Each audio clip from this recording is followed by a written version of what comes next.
So hopefully you're okay. You're all okay to have this session recorded. I'm going to keep my eyes peeled for the waiting room because we normally get people joining us until 5 or 10 past 9. I have had a couple of messages from people saying they're coming, but they've got school drop-offs to do and stuff, so they might be just 5 or 10 minutes late. So we will make a start because years ago I worked for a managing director, and he had this term he used to use, which was "don't punish the punctual" by waiting for the latecomers. It always stuck with me. Don't punish the punctual. If people have got here on time, don't wait for people that are late and punish the people that have arrived. It's quite a good saying, isn't it? I quite like it. Okay, so let's make a start, and I will let people in the background. We have got new people joining us all the time, so thank you. Those of you who are just joining us, thank you for joining us this morning. I'm letting you all in as you arrive.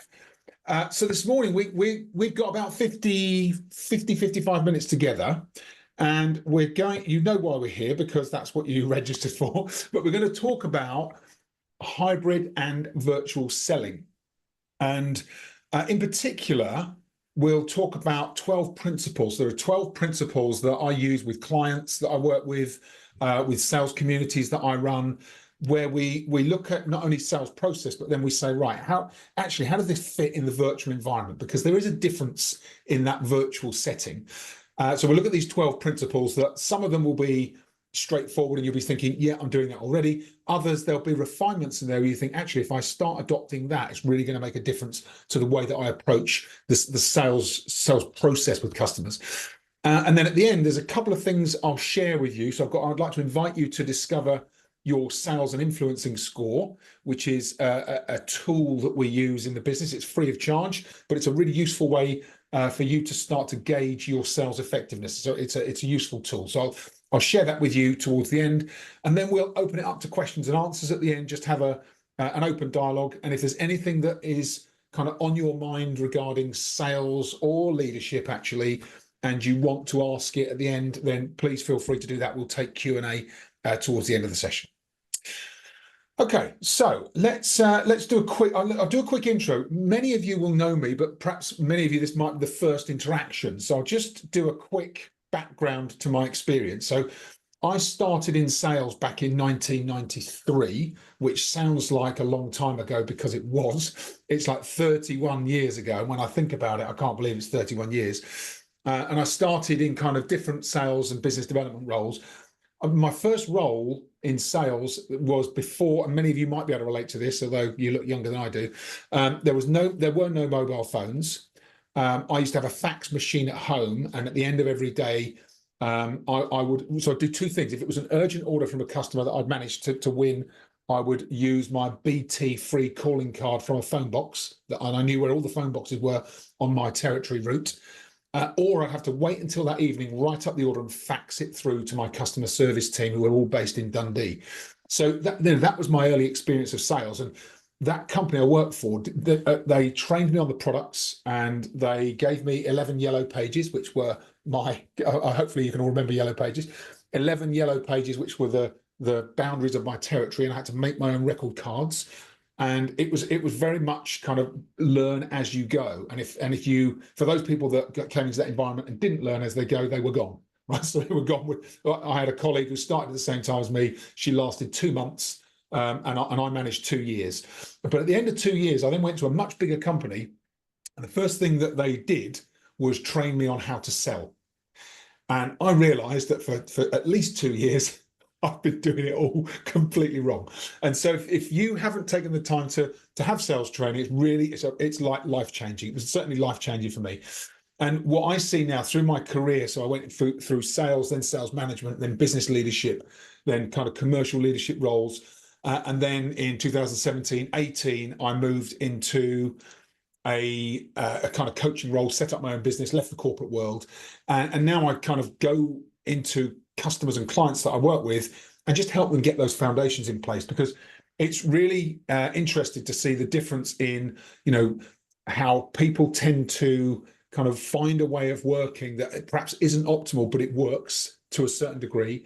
And actually, if you can get people from that kind of inconsistency to just getting in place the fundamentals of high performance, get better engagement, start to get the consistency in their business. Amazing what a transformation that can make.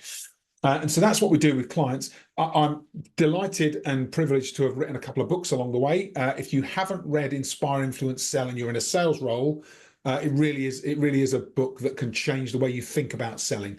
And if you're in a leadership role and you haven't kind of learned to coach, then coaching leaders is a really good way for you to start to build a framework for coaching, so that this stuff we take the guesswork out and just give you the fundamentals and foundations to be able to do it the right way. Okay, so back in 2020, Barack Obama made this quote, the world has changed and we must change with it. I've seen lots of different assessments of technology and some of the changes that have happened. Some people saying, 10 years of progress within a year because of COVID in embracing digital in the workplace. And I would say that's probably true. I was lucky enough to work for a company where we did a lot of digital, a lot of online meetings beforehand. But actually what I still notice today is that for some people, selling in an online virtual environment is still difficult for them. They still don't feel as comfortable. They still sometimes rush the sales conversation. They might be pitching too early. There's lots of things that happen. So I'd be interested to get your opinions. I've got a poll this morning. So let me just ask you, just going to share this poll with you and get your opinion. This is all confidential, so all I can see is the votes. I don't see who's voted which way, but I'd love to hear your opinions on this morning. If you think about the sales process in your business, either for you or for the teams that you're managing, what do you see as the biggest sales challenge in your sales process? Is it getting customers to meet with you or your team? Is it managing remote selling and the way in which you're selling when you move to virtual?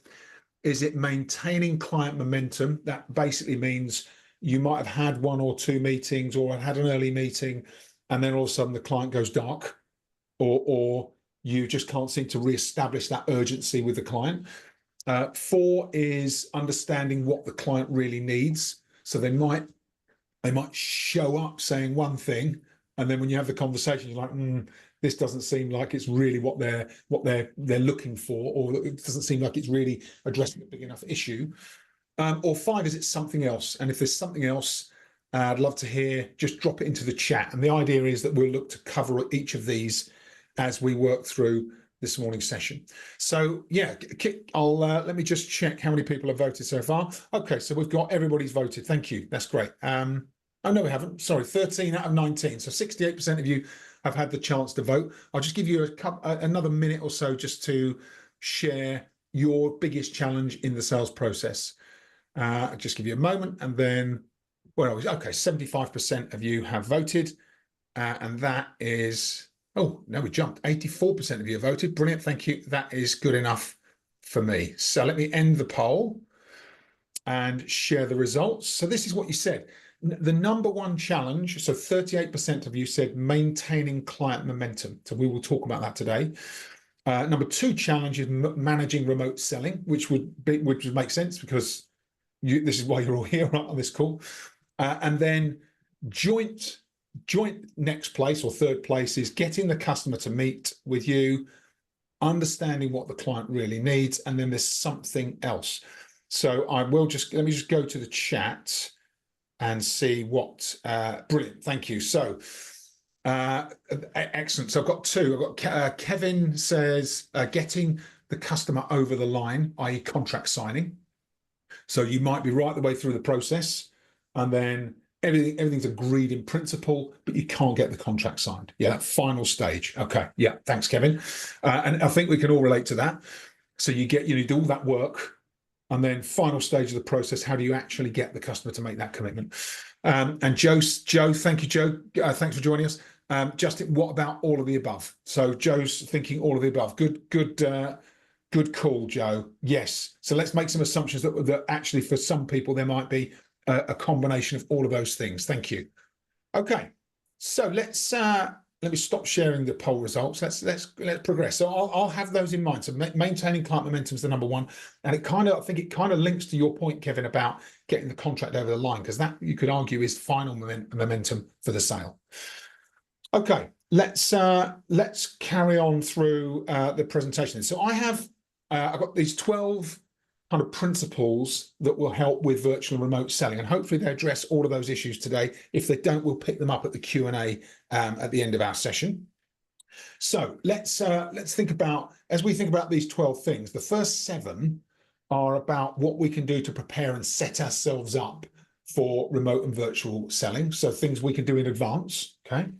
The next 4 are then about skills we have to develop. So a change in the approach, a change in the way that we work through the sales conversation in the virtual or digital environment.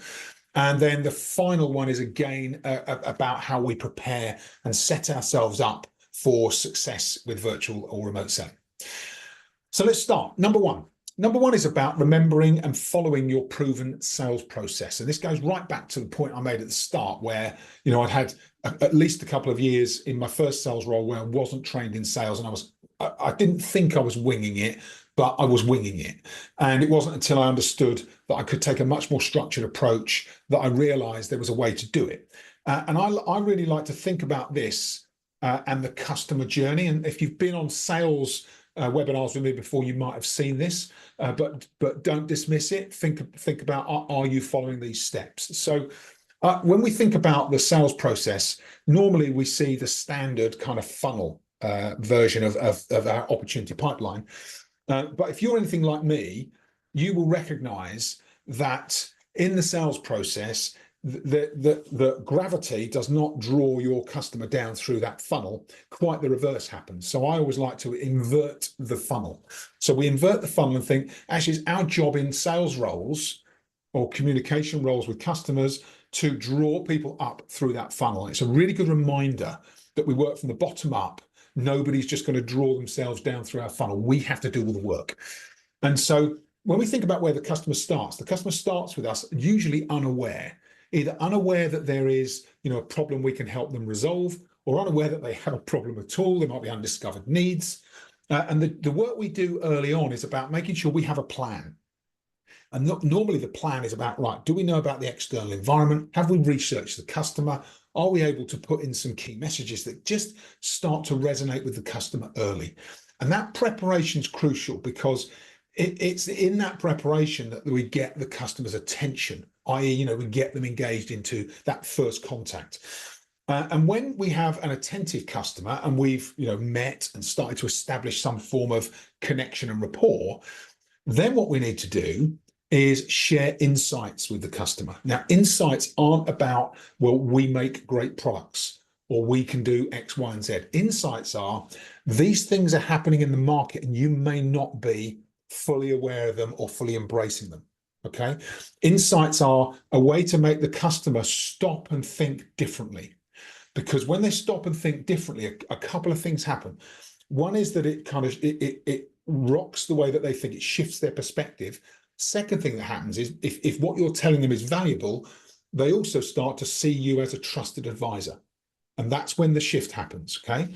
So from that point of insight, what then happens is we move the customer through their own decision-making journey to becoming interested. So I've said something to the customer, they didn't know about it, so it's a valuable insight and they lean in. Now, the big mistake that salespeople make, and I made for at least those couple of years, and I still went back and made that mistake a few times in the past, I had to retrain myself again. The big mistake salespeople make is that they mistake interest for desire. And so they start to pitch. And actually, when you've got an interested customer, that's the point at which you have to pivot. So you might have introduced some concepts, some insights, the customer's engaged, they lean in. That is not the time to pitch your proposition. That is the time to then pivot and say, would it be okay if I ask you some questions about your business, just to check that we can help you and that it's a good fit? And no customer ever said no to that, right? Nobody's going to say, no, I'd rather just you talk at me for the next 20 minutes about what you can do. Nobody ever said that. And so then we pivot and we start to ask the customer questions. We understand their needs. We listen carefully. We probe a little further. And it's from that conversation and by asking for the customer's needs that we start to move them from being interested to them talking themselves into having a problem they want to fix. And that moves them to desire to change. Now I've gone past the stage of interest. I now want to change. Once someone has the desire to change, that's when we talk about a solution. And then we can say, based on what you've said, would it be okay if I share some ideas about how I think we can help? Okay. And that then all of a sudden you are connecting the dots between what the customer said they need and what you're able to provide as a solution. And of course, from once you've delivered and talked about a solution that the customer says in principle, actually, that sounds really useful. The next step then is the customer wants to take action. So when the customer is in a position that they want to take action, then we say, okay, well, would it be okay if I propose something? But would it be okay if I tell you how we do it with other customers, right? We make a proposal. And then that's normally where salespeople will kind of go, okay, great, the deal's in the bag, we're done. That's not enough, right? In order for that person to go from I want to take action to becoming a customer, making that final commitment, our job in the final stage of the sales process is to create immediacy. So we have to help them to see this is urgent. And we might do that through reestablishing needs, but definitely by mapping out the next steps that we need to take with the customer so that they can commit to themselves to make that the change or the deal happen. And that's really important. So the bits that tend to get missed, insights get missed, needs get missed, immediacy gets missed. So you end up with a sales process that says, I've done a bit of preparation, I'm going to go in and pitch a solution, and then I'm going to make a proposal.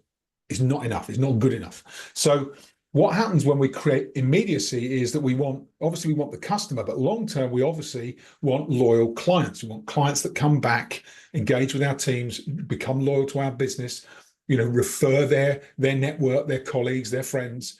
And we do that through a continual process of improvement and reflection. And so that's the customer journey. And you'll see it's kind of linear here. I like to think of sales as a cycle.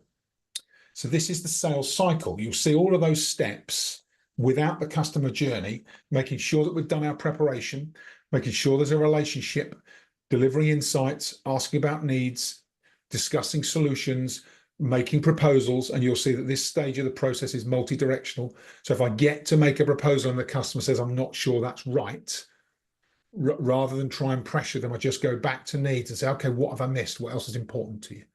And that mini cycle is really important because it helps you to basically handle objections through that part of the process. And then final step, as I said, is immediate action. And then the job for us as sales professionals is to reflect and self-coach and continually improve. And that's the cycle that's in the book. So it obviously goes into a deep dive within the book.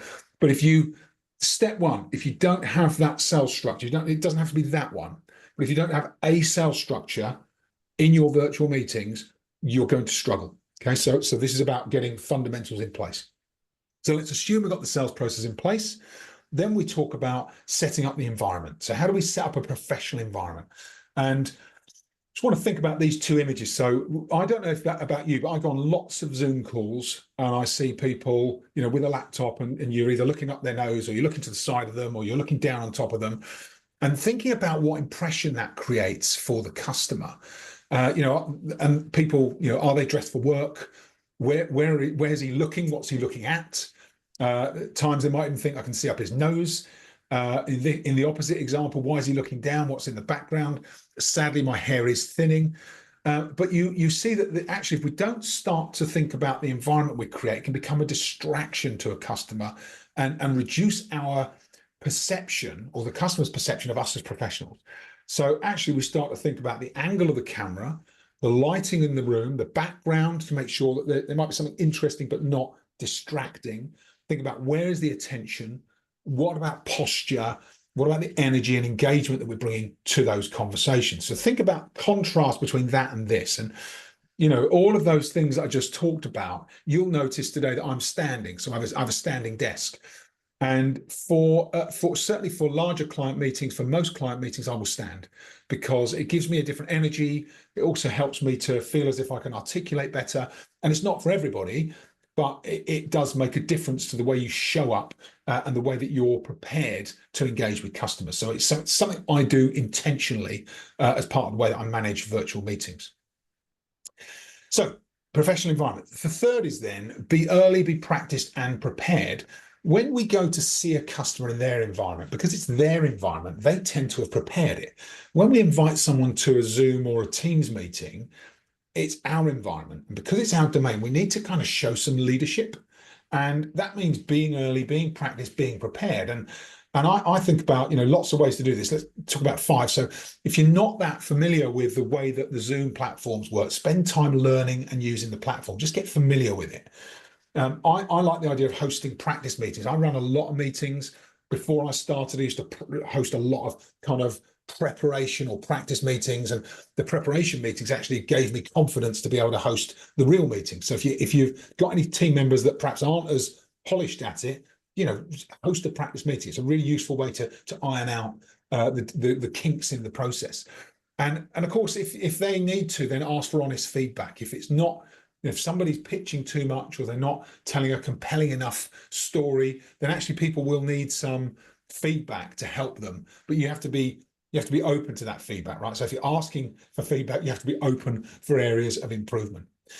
And then finally, if somebody is kind of doing this early on, perhaps they're just kind of leaning into virtual meetings, pick a friendly customer first. Don't pick the big, really critical customer, because there's a lot of risk in that. So point number 4, manage the environment and minimize distractions in advance. What do I mean by that? So here's some practical ideas. Here's what I do. So shutting down emails and all notifications, putting phones, tablets, watches on silent function so they're not going to start buzzing around in the background. Telling people, if you're working in a house where there's other people around you, telling people I'm going to be engaged for the next hour. So don't leave that to chance. We all remember the BBC interview back it was before COVID actually, where there was the guy in his study and the child came in the baby walker, and then the nanny's scrambling around in the background to pull the child out, and the whole world saw it. You don't be that guy or lady. And if you do get in that situation, try and make light of it. Don't just carry on regardless. I'm a fan also of putting up a do not disturb post-it note. So on sessions like today, my postman turns up about 9:30.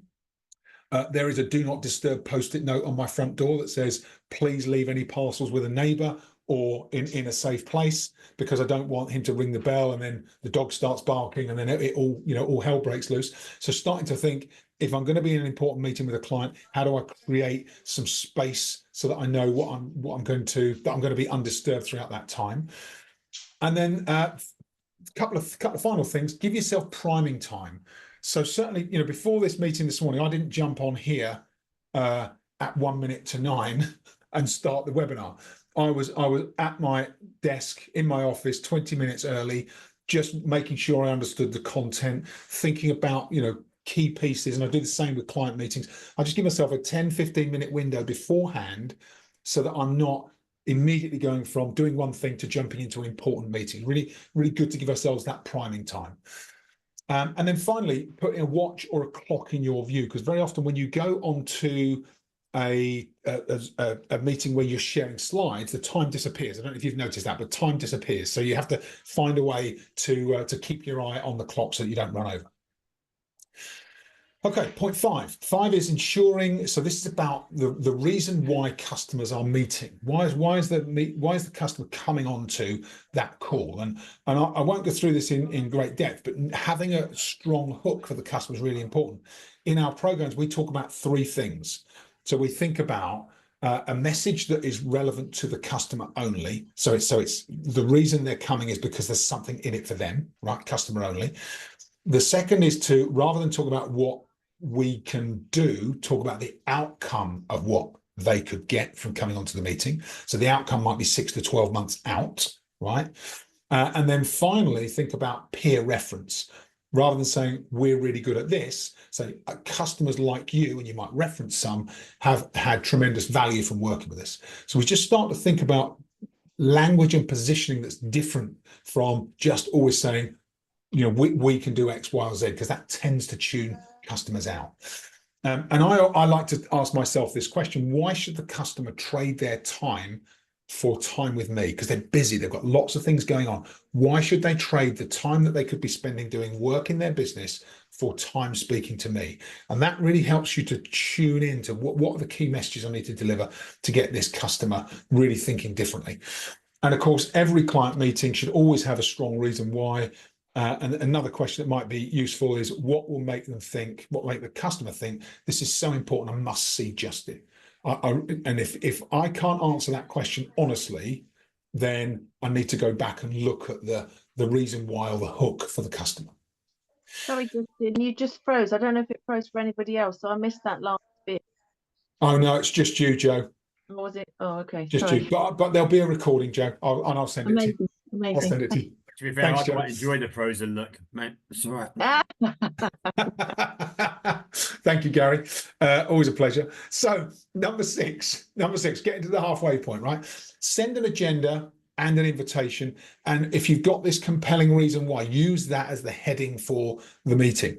So here are some ideas. So send an electronic meeting invitation. I know this sounds obvious.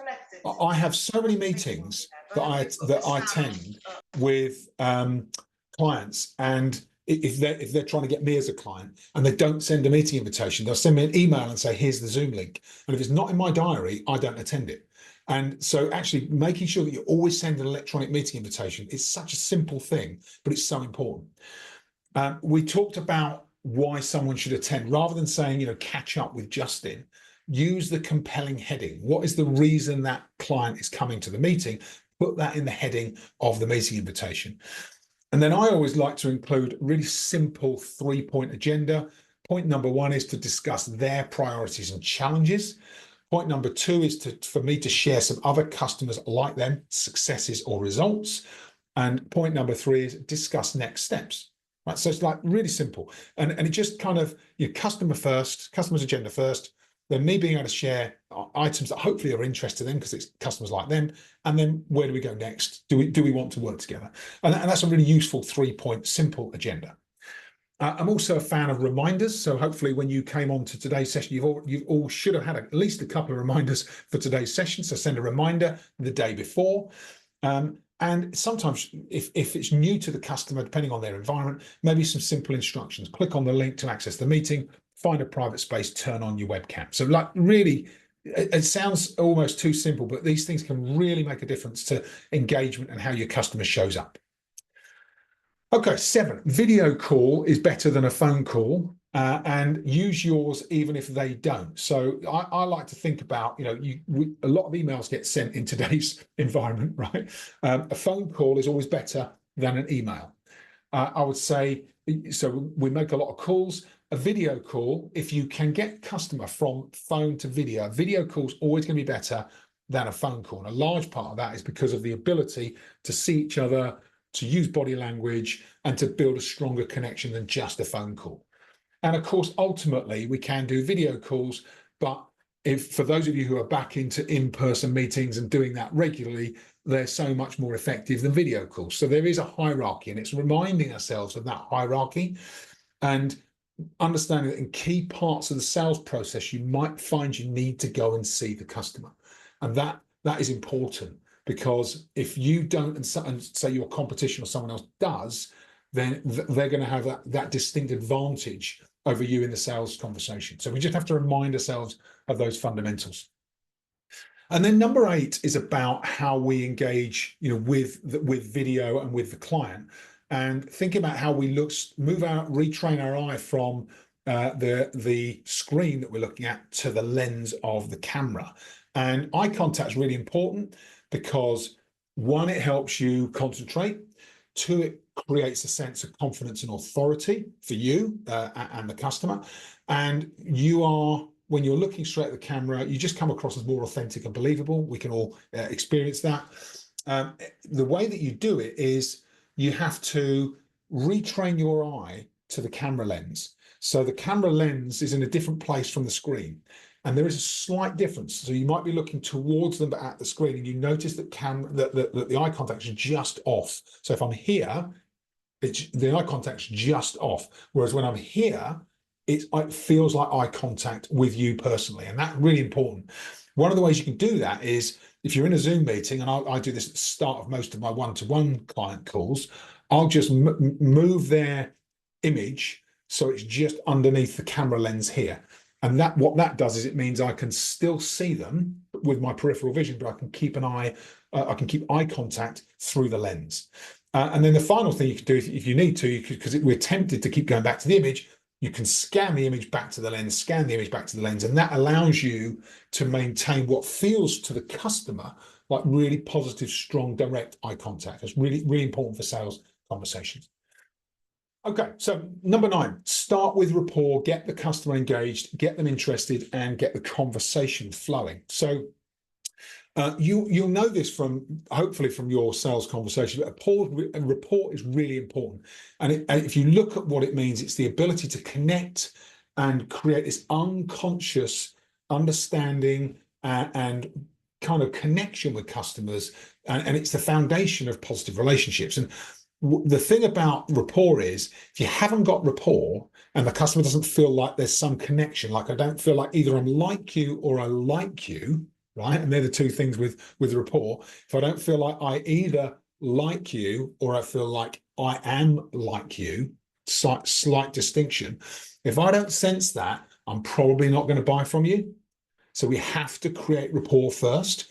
And rapport really is like lubricant in the sales process. If you don't have rapport, it feels really off. So we have to get to rapport. And that simply means, being interested in the customer, making sure that there is some connection with them before you start the sales process. Really, really important. And interestingly, it's one of the things that I've noticed with clients is the thing that's kind of gone off on the Zoom meeting. People tend to jump onto a Zoom meeting. Once everyone's there, right, let's get cracking on the agenda. And actually, they're not spending that time, the first couple of minutes, just in rapport. And that's is so important. And there's lots of techniques for doing that, but just remind yourself that that's so important in the sales conversation. Okay, number 10 is remembering to listen carefully and pausing for overlap and speaking to the mic. So here's 5 actionable ideas. Use focused listening. What does that mean? It means I really focus on the other person. I listen intently to what they're saying, and I actually set myself like almost a listening target. So I'm not going to be distracted by my own thoughts on my agenda. I'm really going to focus on the customer. So focused listening. Creating pauses in the conversation so that you avoid this overlap that very often happens on Zoom. So mini micro pauses that help you to just stop tripping over the other person. It's a really useful way to improve your listening and the conversation. Repeating keywords or phrases that the customer uses, so you demonstrate listening and understanding, which is really important. And then planning to summarize at the end of every conversation, because that plan to summarize helps you to focus yourself on listening, because you can only summarize if you listen. So there's a few ideas that are really useful.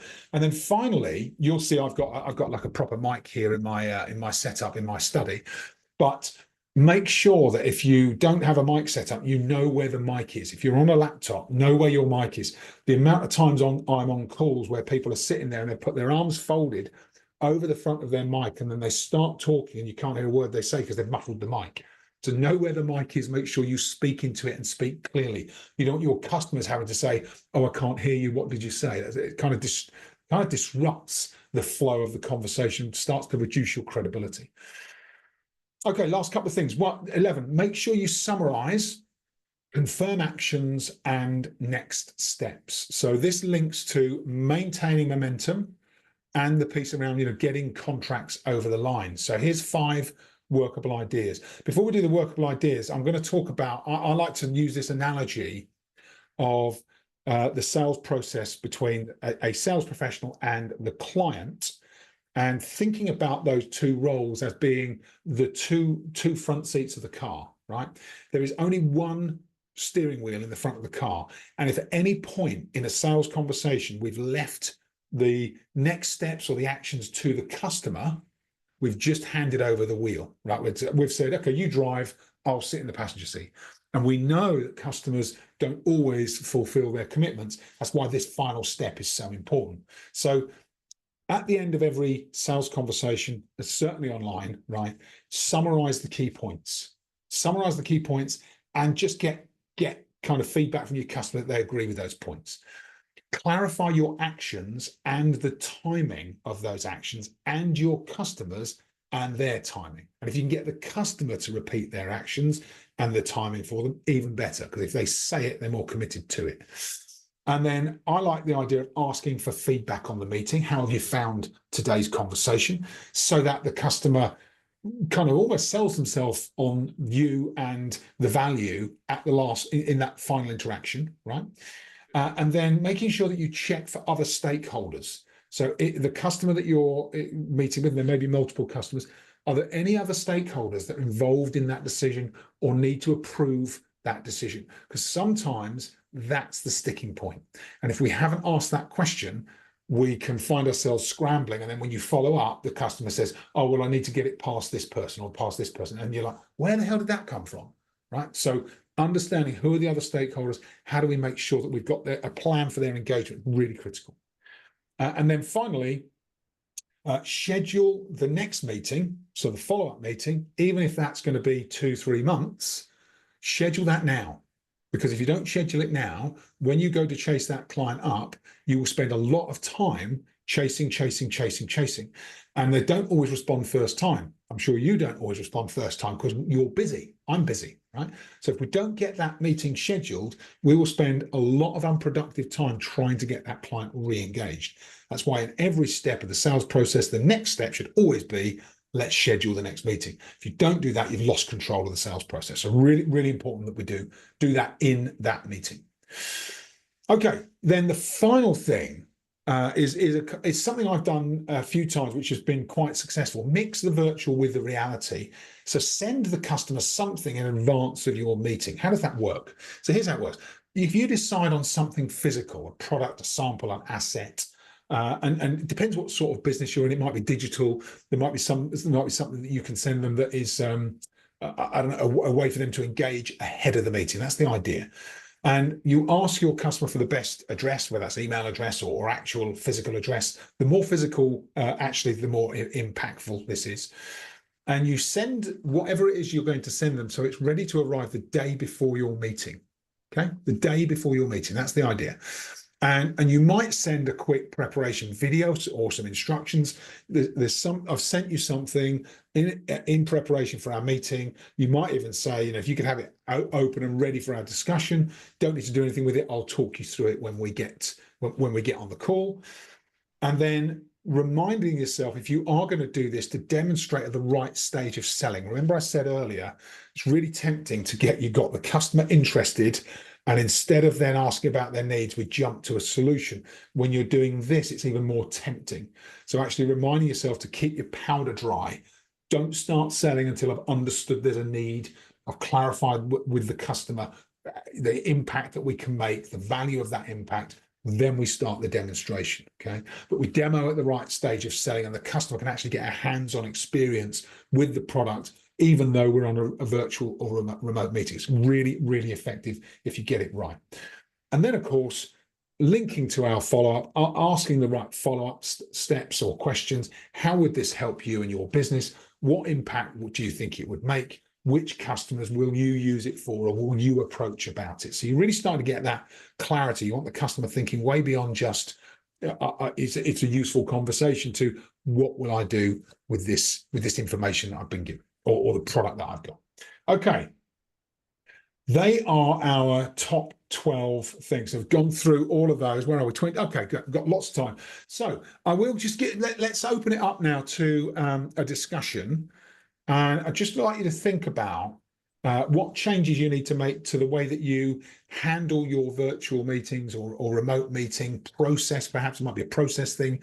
Just start to think, maybe there's some things for your team that you need to share after today, but just an opportunity just to think and process, right? What changes do you need to make? I saw a lot of people making some good notes during that session. Let me stop sharing my screen for now. And you can do this one of two ways. So the chat box, which is already live, you can drop your comments into the chat if you'd like to, or you can come off mute. And if you'd like to share some ideas, love to hear you. There may even have been some things that I said that triggered something else in your mind. I'd love to hear your thoughts. Who'd like to share an idea with us? I'll go first. Gary, good morning.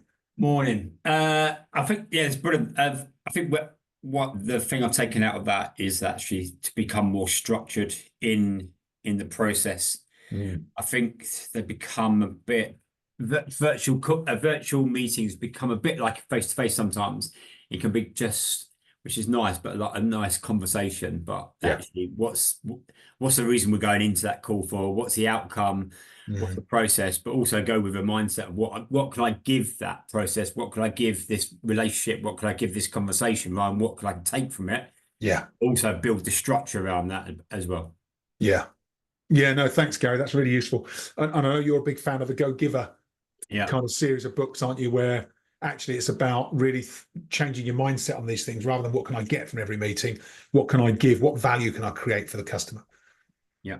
Yeah, nice. Thanks, Gary. And it's interesting because you talked about, the checking in a meeting. It's really tempting to just say yes to meetings, isn't it? And then just turn up and think, okay, it was a good chat, but actually, where's the value for the customer and where's the value for your business? And having a structure enables you to just get that value back on the agenda. Yeah. Nice. Thanks, Gary. We've got a couple of comments in the chat, and then we'll cut. And Joe's got a hand up, so I'll come to you next, Joe. Victoria says, "Why would you trade your time to be with me?" That's your key takeaway for it, Victoria. You're not asking me, are you? Yeah, that is my key takeaway, because just me asking myself that. Yeah. Who I'm speaking with, absolutely. Good. Thank you.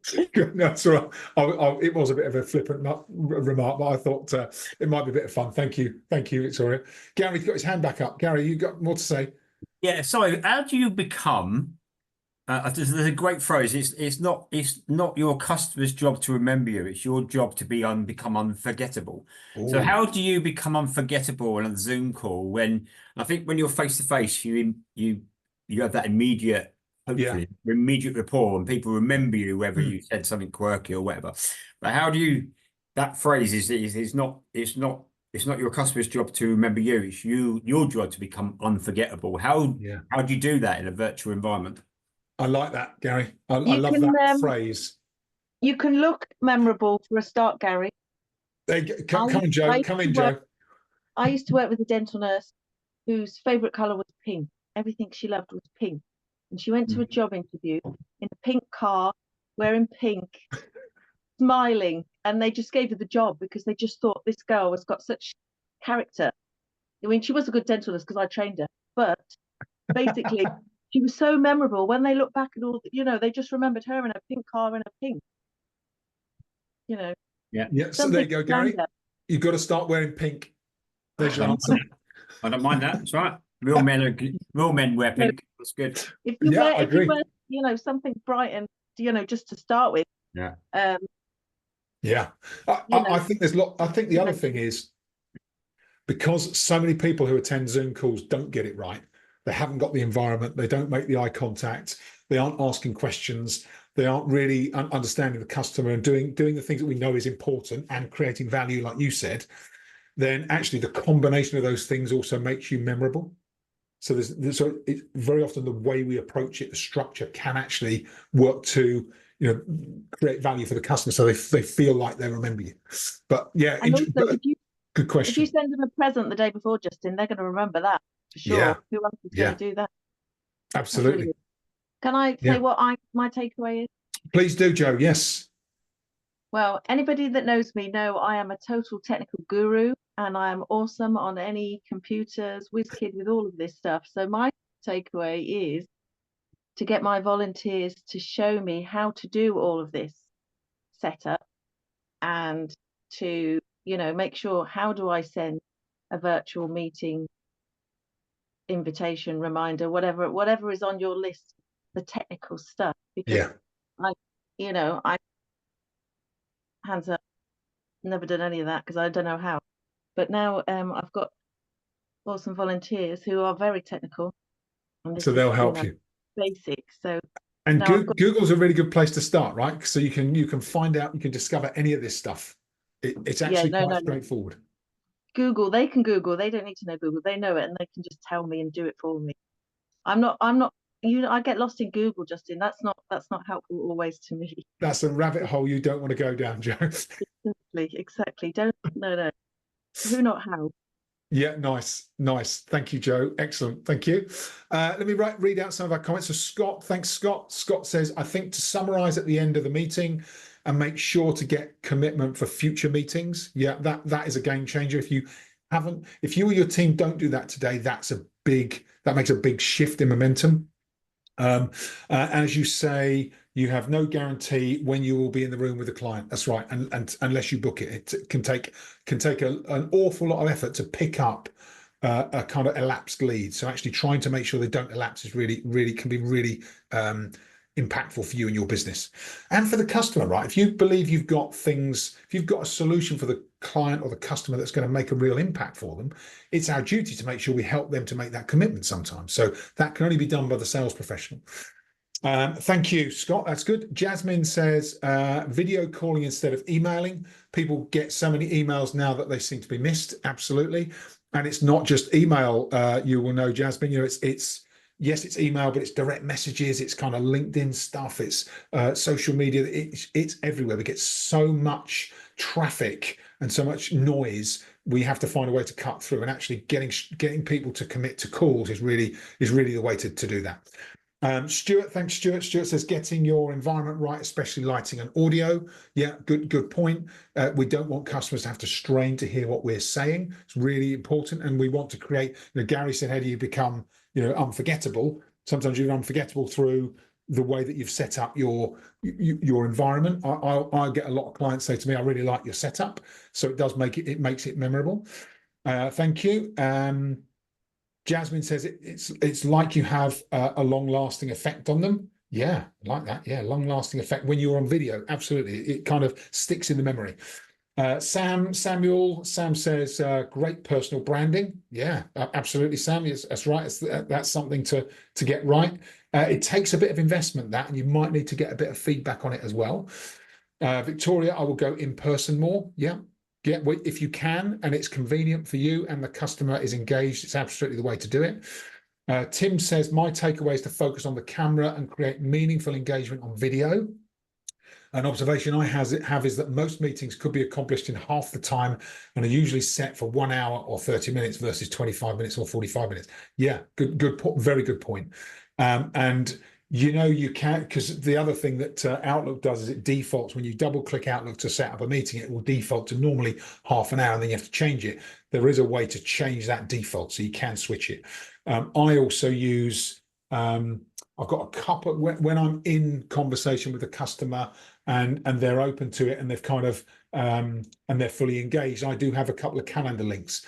Calendar links, I think, for people who you've got a strong relationship with and they're engaged, they're quite useful, but actually they can sometimes have the reverse effect. They can seem a little bit, I think, interestingly, for younger clients, they tend to quite like, I'd like to go into your calendar and book myself. For people, so I'm 52, I don't mind sharing that with you. For people my age and perhaps around my age, I don't think it engages them quite so much. They'd rather you send them some dates and make sure that you get some time together that works for both of them. Thank you, Tim. That's good. Then we've got Joe. I do prepare for meetings using the impact filter from Strategic Coach, but your list is so much more effective. Thank you, Justin. Thank you, Joe. Couple more, then I'm going to come to you, Gary. Hold on a sec. Right. Victoria says work more on the customer journey. Yeah, and remembering where you are in the customer journey, because our sales conversation, our approach is not as important as where the customer is in their journey. We have to meet them where they are. Really important. Yeah, thank you, Victoria. Joe, I've Googled the Go Giver to see if it's a free PDF, so we'll read it over this weekend. Oh, you managed to get it free, Joe. That's what it says. Excellent. Right, free PDF. There you go. Yeah, well, thank you, Gary. Okay, Bob final comment from Jasmine, then I'm coming back to you, Gary. Final comment from Jasmine. Jasmine, I did photography years ago. The best way for a professional photo is minimal background, so you are facing the window or natural lighting, even popping the phone on a windowsill and then editing the background out. Okay, nice. Thank you, Jasmine. Full of top tips this morning, aren't we? Gary, did you have something else you wanted to say? Yeah, it's just about that calendary invite thing. I think Yeah. it's sometimes when you talk about the sales process, it takes the control away from you and more into Yeah. them as well. Agreed. That if you don't put dates in that when you're available, Yeah. you're leaving the control with someone else and not with you. That's Yeah. my It's handing over the wheel again, isn't it? yeah, yeah, True. Yeah. True. Agree. Thanks, Gary. Stuart. Yes, Justin. Just a top tip. Justin, as you know, I work in IT.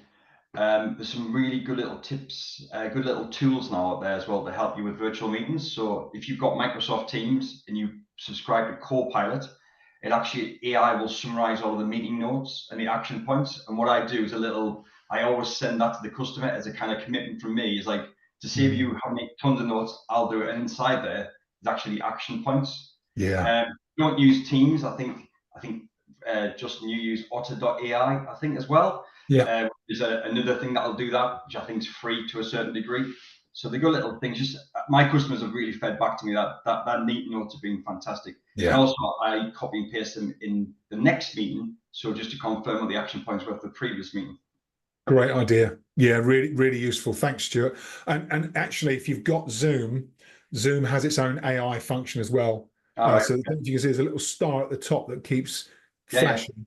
That is the Zoom AI working in the background. So it's very useful. I'll tell you what I'll do as a follow on from today. After today's session, I'll send you the meeting notes from the AI transcription, just so that you can see that as well. I'll send you the slides, and I'll also send a link to the recording, so you've all got that. If you want to share it internally, or if you want to look at anything again, or if you have trouble sleeping, you've got a chance to look at this session again. Okay, thank you. Excellent, really good. I think I've covered all of the points. There is another one we're called approaching the iClerk as well, Justin. John, yeah, please, John. There's one called iClerk as well, which works across multiple platforms, so that work on Teams, Zooms, and Google as well. That's a plug for a friend of mine. So another thing, I'm always saying to my sales teams, go and press the flesh, go and press the flesh. You know, you've got to meet them. And now I think that with virtual, and we are changing, that actually you've got to really press the flesh virtually, in that it's video on a webcam and microphone. Doesn't cost a lot of money, and you've got to invest in that as well. My problem is I get the shiny glasses, so the eye contact is difficult. So I end up doing this quite a lot, just so I can get the eye contact on the phones as well. Yeah, nice. Thanks, John. Good couple of tips there. Appreciate it. Excellent. Okay. Thank you, everybody. Right, we're approaching. We are at 5:02. So there's a couple of things I want to cover, and then we're going to wrap up. So first of all, if any of you are interested in testing or measuring sales effectiveness, then we have this great tool. I'm just going to put the link in the chat. So if anybody wants to use this, it's free of charge. It's called the Sales Acceleration Scorecard. And the whole idea is that it presents you with 46 assessment statements. You work through them, and that will give you some awareness of where you might need to focus in terms of improving sales effectiveness in your business. Feel free to share that with your teams. It's a really useful tool. Final thing is, if anybody is interested, if you want to join one of our sales masterminds, so we have this, I have two leadership groups. One is for business leaders and coaching leaders, sales leaders. The other is for sales professionals. If you have anybody you think actually they could do with some sales development, feel free to pass on the details. Contact me if you'd like more information, and I'll happily talk to you about what's involved. It's a monthly mastermind group, and there's a structured online program where we take people through all of those steps in the sales process. Same for our leadership development process. So if any of that sounds interesting for you, or if you think you know someone that might be interested, then feel free to pass them on to me. Hopefully you've enjoyed today's session. If anybody on the call would like to book a discovery call with me, if you're interested in like more one-to-one conversations, just let me share my link with you. Hold on a sec. Stop sharing my screen and share the link. This is to book like a one-to-one 45-minute discovery session. Give you the chance just to, if there's something on your mind related to sales or leadership and you think I might be able to help, then feel free to book a discovery session, and you'll get the chance to access my diary. So thank you, everybody. I hope you've had an enjoyable session. I hope you also had a chance to meet somebody new, which is also part of the value of these sessions. Wishing you every success with your virtual and remote selling, and I hope you have a wonderful Friday and a wonderful weekend ahead. All right. Thank you, everybody. Good to see you. Likewise, Justin. Thank you. Thanks, everyone. Take care. Bye. Thanks, Justin. Thanks, everyone. Pleasure. See you.